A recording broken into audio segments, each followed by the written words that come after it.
Germantown Multi Speciality Hospital, Dr. Mir Jawad Zar Khan, National Award winner, Senior Orthopedic Surgeon and Director of Germantown Multi Speciality Hospital. इनके साथ most senior and world experience doctor की team आपकी खिदमत में रहेगी।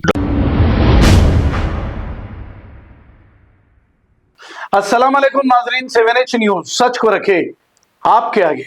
77वां Republic day के मौके पर Amjadullah Khan Khalid spoke person MBT ने कई मुकामात पर फ्लैग होस्टिंग की है और इस मौके पर खिताब करते हुए देखे गए। आइए सुनते हैं तफसीलात। औज़ु बिल्लाहि मिनश शैतानिर रजीम, बिस्मिल्लाहिर्रहमानिर रहीम। 77वां रिपब्लिक डे यानी 77th रिपब्लिक डे के इस मौके पर मैं तमाम हिंदुस्तानियों को मेरी तरफ से दिल की मुबारकबाद देता हूँ। अस्सलाम वालेकुम, अस्सलाम वालेकुम। तमाम को मुबारकबाद देता हूँ।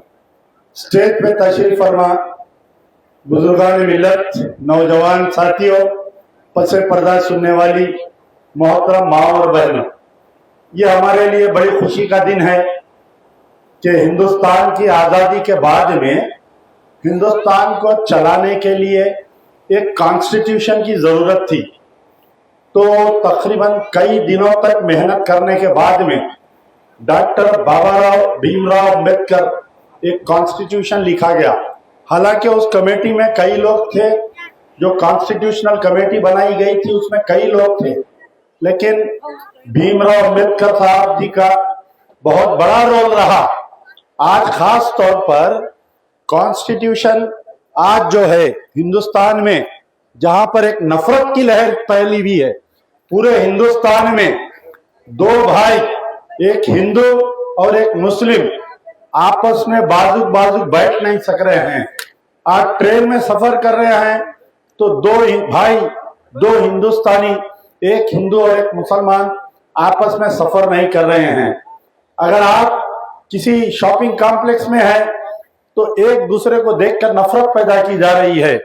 जब हमारा बचपन था, जब हम स्कूल को जाते थे तो हमारे टिफिन में से कई हिंदू दोस्त खाना खाते थे और कई मारवाड़ी लोगों के, कई गुजराती फैमिलीज के टिफिन में से हम उनका खाना खाया करते थे।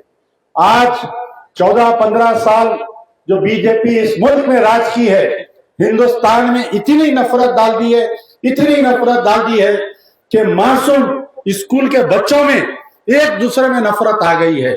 लेकिन फिर भी मैं सलाम करता हूँ शख्स को, भीमराव अम्बेडकर जी को सलाम करता हूं कि उन्होंने एक ऐसा कॉन्स्टिट्यूशन बनाया कि यहाँ पर इस मुल्क में जितनी भी तबकात है, जितनी भी कमेटी है, चाहे वो हिंदू हो, चाहे वो मुस्लिम हो, चाहे वो सिख हो, चाहे वो पारसी हो, चाहे वो कोई भी हो, सबके लिए एक ही कानून उन्होंने दिया है। ये बड़ी बात है। आज हिंदुस्तान जो बचा हुआ है, आप देखें तो पता चलेगा कि दुनिया में दूसरे मुल्क, यूएसएसआर इतना सॉलिड मुल्क था लेकिन टुकड़े हो गया, दीगर मुल्के आज टुकड़े हो गई, दीगर मुल्के आज माशी बहरान में है। लेकिन हिंदुस्तान अगर एक जहीती मुत्तहिदा अगर है तो सिर्फ और सिर्फ इसकी नतीजा ये है कि बाबा राव अम्बेडकर का जो कॉन्स्टिट्यूशन है उसकी वजह से है।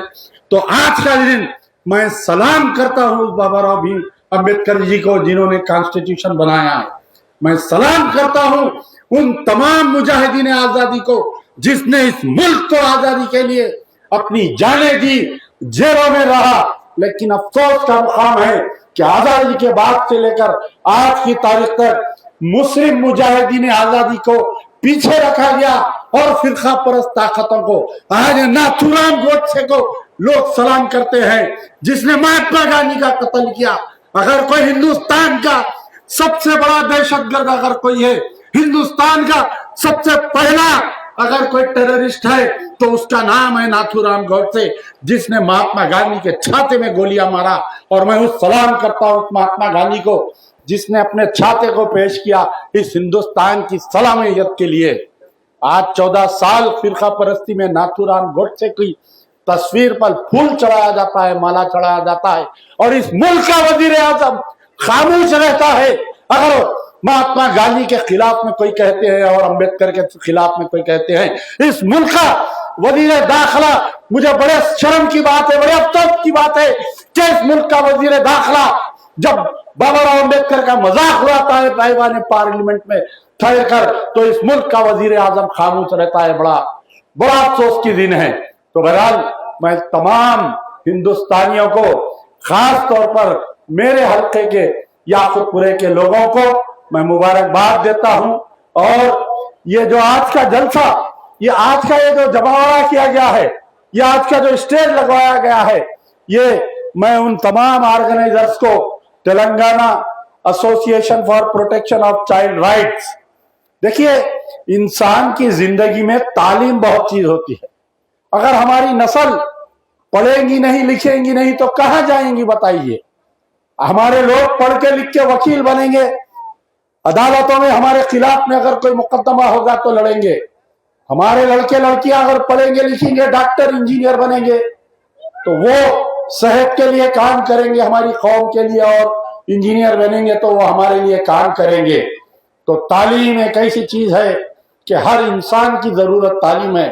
लेकिन इस बड़े शर्म की बात है कि इस तालीम को जो हिंदुस्तान की गवर्नमेंट, तेलंगाना की गवर्नमेंट देना चाहिए था, गवर्नमेंट स्कूल्स प्रोवाइड करना चाहिए था, आज पूरे तेलंगाना में आप जाकर देखें तो पता चलेगा कि कोई एक स्कूल बताओ पुराने शहर का जो गवर्नमेंट स्कूल जो केजी से पीजी तक है और वहां पर बेहतरीन तालीम दी जा रही है। मैंने याकूतपुरे के लोगों से इलेक्शन में वादा किया था कि ये प्राइवेट स्कूल के धंधों को हम चेक करेंगे, प्राइवेट स्कूलों में जो फीस बढ़ के दिए जा रहे हैं ये सारे हम खत्म करके पूरे याकूतपुरे में गवर्नमेंट स्कूल का जाल बिछाने का मैंने वादा किया था। लेकिन आपको पता है कि किस तरीके से मुझको उस वक्त के DCP, deputy commissioner of police south zone, उस वक्त मुझे गिरफ्तार किया गया। 4 घंटे तक मुझे रखा, बोकसिंग करके मुझको 800 वोटों से हराया। मैंने इलेक्शन हारा, मैं या मेरे कारकुन, मेरी जमात हिम्मत नहीं हारी। इंशाल्लाह 2 साल मुकम्मल। Germanton multi speciality hospital, doctor Mir Jawad Jar Khan, national award winner, senior orthopaedic surgeon and director of Germanton multi speciality hospital. इनके साथ most senior and well experience doctor की टीम आपकी खिदमत में रहेगी। Doctor Wasif Azam, doctor Bharvi Chandori, senior cardiologist और दीगर स्पेशलिस्ट डॉक्टर की टीम खिदमत अंजाम दे रही है। Robotic surgery, advance cath lab, MRI, operation theatre, ICU, 2D ultrasound and pathological laboratory की 24 घंटे इमरजेंसी सर्विस के साथ अपने तमाम अमराज का मुकम्मल इलाज करवाइए। Germanten multi speciality hospital, opposite to pillar number 150, Attapur, Hyderabad. खबर है शहर की, खबर है गाँव की, खबर है सारी दुनिया की। 7H न्यूज पसंद आए तो लाइक कीजिए, शेयर कीजिए और सब्सक्राइब करना ना भूलें। 7H news.